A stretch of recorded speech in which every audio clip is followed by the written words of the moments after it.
Some Carolina bragging rights on the line as North squaring off versus South. You got kickoff set for 7:30. Now the number 21 ranked Tar Heels, they bring the ACC's reigning offensive player, rookie and offensive rookie of the year in quarterback Drake May. While the Gamecocks, they're hoping that Spencer Rattler's reemergence late last season, they hope it carries over into 2023. Those are the questions. Let's get some answers from our friends Taylor Vippolis from inside Carolina and JC Shurburtt of the Big Spur. JC, I laid out this intriguing quarterback matchup, so I have to know from you, how similar is the Rattler that we saw roll through Tennessee and Clemson to the Rattler that we're going to see this season?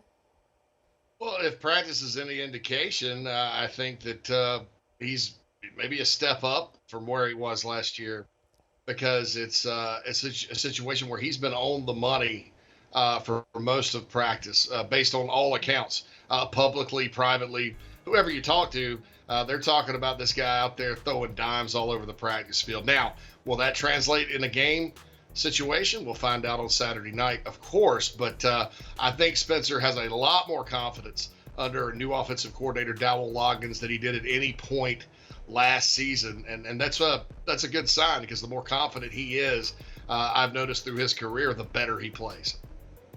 And that's worrying for a Carolina defense that has made average quarterbacks look good quarterbacks great, and great quarterbacks, punch their ticket to Heisman ceremonies.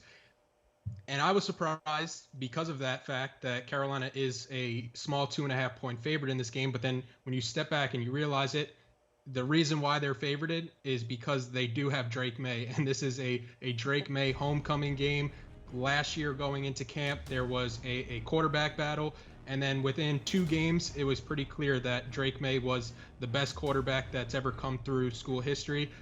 Carolina is only a program that's won 9+ games twice since Mack Brown left in 1997. And the reason why Carolina fans have such high hopes for this team this year is because they kind of realize that they have to capitalize on having the best passer in school history on campus right now before Drake May becomes probably a top 5 pick in this upcoming NFL draft. Yeah, a lot is riding on the performance of that young quarterback, and it's safe to say that a quarterback's favorite tool is a strong run game and a balanced attack. So looking at this matchup of Tar Heel backs versus UNC's run defense, Taylor, how do you see this one playing out for North Carolina? Yeah, the run game has been a huge point of emphasis this offseason for Mack Brown. He brings in a new offensive coordinator in Chip Lindsey from UCF after Phil Longo took the same position at Wisconsin. They bring in a new offensive line coach, Randy Clements, and that's really been a huge emphasis on Carolina because they want to be able to run the ball when other teams know that they're going to run the ball. They've really struggled in the red zone and on finishing drives. And you look at last year, their leading rusher was Drake May, and I think the team knows that this year that's something that can't happen again.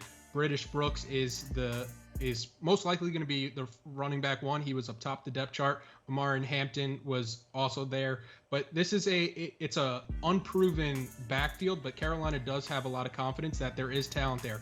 I didn't even get to mention, Caleb Hood, who was injured last year, Elijah Green, who comes on strong the last 6-7 games of the season. And then they also have a true sophomore in George Pettaway, who's probably the 5th back right now, but they've been working with him and trying him out as more of a slot option. But I think the talent is there for this running back room. Yeah, South Carolina struggled tremendously stopping the run consistently last year as a defense. There were certain games that they did, and a lot of games they did not. So if you're the Gamecocks, the key will be, I think, in addition to all you have to worry about with May, is to bottle up a guy like British Brooks. 2 years ago in the Duke's Mayonnaise Bowl, British Brooks had the play of the game for the Tar Heels. I think it was a 70-something yard touchdown run where he just blew by the defense. When you talk about defending Chip Lindsey's offense and offenses from the Gus Malzahn coaching tree, they give you a lot of eye candy. And so if you're South Carolina, you're starting 2 new linebackers this year, Stone Blanton and Debo Williams. Both have played but have never started. Eye discipline, not falling for the eye candy, not letting guys like Brooks and Hampton find those lanes, and then compounding May's ability both through the air and on the ground You can't let that happen if you're expecting it not to be a long night on the defensive side of the football. Let's talk about the offensive side of the football for South Carolina. Antoine Wells Jr., he returns. He was their leading receiver last year. That's the good news. The bad news is the gap was pretty sizable between him and the other wide receiver options. His 928 yards were more than the next top two receivers combined. So what is the status of that position, JC, as we head into the opener?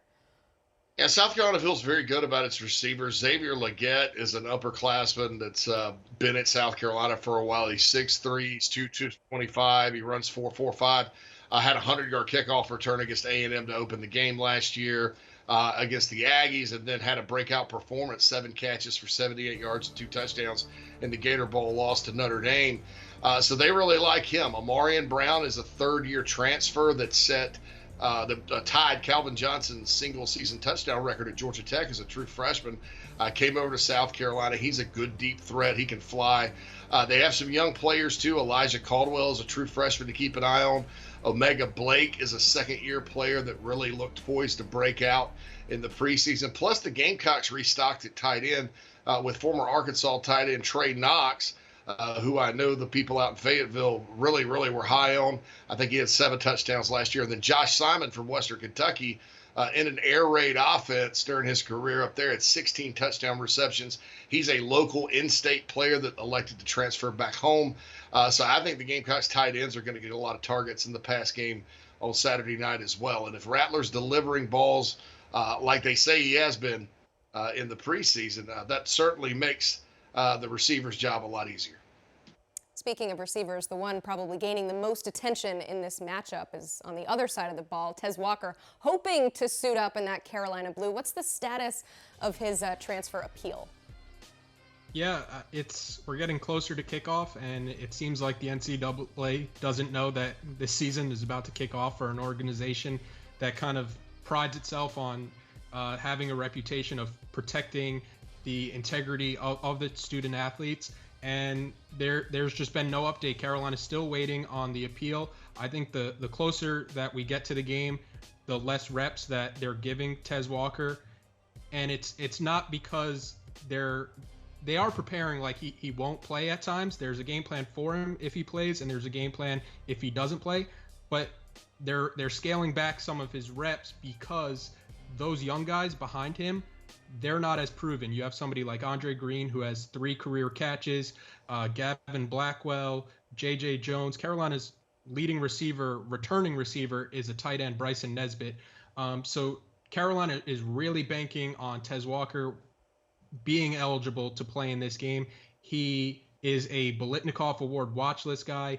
When the season ends last year and Josh Downs and Antoine Green go to the NFL, Carolina identified top-end talent in the portal and got Tez Walker, got Nate McCullum from Georgia Tech, because there's a feeling that the guys behind them aren't quite ready to be a number 1 receiver like somebody like Andre Green Jr. Yeah, as a football fan, I'd love to see him play, but then just as a human being, certainly would like him to be able to play the game that he loves. So we'll just have to kind of be patient and see what happens there. But let's end here. I want to know an under-the-radar player to watch this weekend. Taylor, kick us off. Yeah, I'm going to go on the defensive side of the ball because of how big a question mark the defense is for Carolina with Gene Chizik. So I'm going to go with cornerback Elijah Huzzie. If you talk to anybody in the Carolina program, one of the first names they'll mention is Huzzie, who transfers over from East Tennessee State. He had 6 interceptions last year. He has great ball skills. And the one thing that I've heard from talking to people about Carolina football, the Carolina defense really wasn't good at anything last year. They didn't have anything that they could hang their hat on. And with somebody like Huzzie, I think you do have the potential to have a lockdown corner that can force turnovers and create turnovers. So if there's one thing that this Carolina team can try to hang their hat on, I think it has to be something like that, knowing that you are playing with this all-world offense with Drake May. I'm going to stick on the defensive side of the ball as well for South Carolina. You can go with a guy that's he's in the 2 deep, but not listed as a starter. Brian Thomas Jr. is kind of an undersized pass rushing defensive end type that got good minutes last year, performed admirably. This is a guy that's really, really good at rushing the passer. So I think the Gamecocks in certain packages will bring him in and allow him to come off the edge. And I think for that reason, with this style of offense that they're playing, a guy like this that can move around well in space, that's kind of a not a traditional block because he's a little smaller, could have a big factor or play a big factor in the Gamecocks defensive game plan as they try to shut down this offense. Awesome. Guys, thank you so much. Safe travels to Charlotte, not too far. These are your guys if you want to know all the things about Carolina football, and these are the places you need to go. Inside Carolina is your one-stop shop for North Carolina Tar Heels coverage, and the Big Spur is the place for all things South Carolina.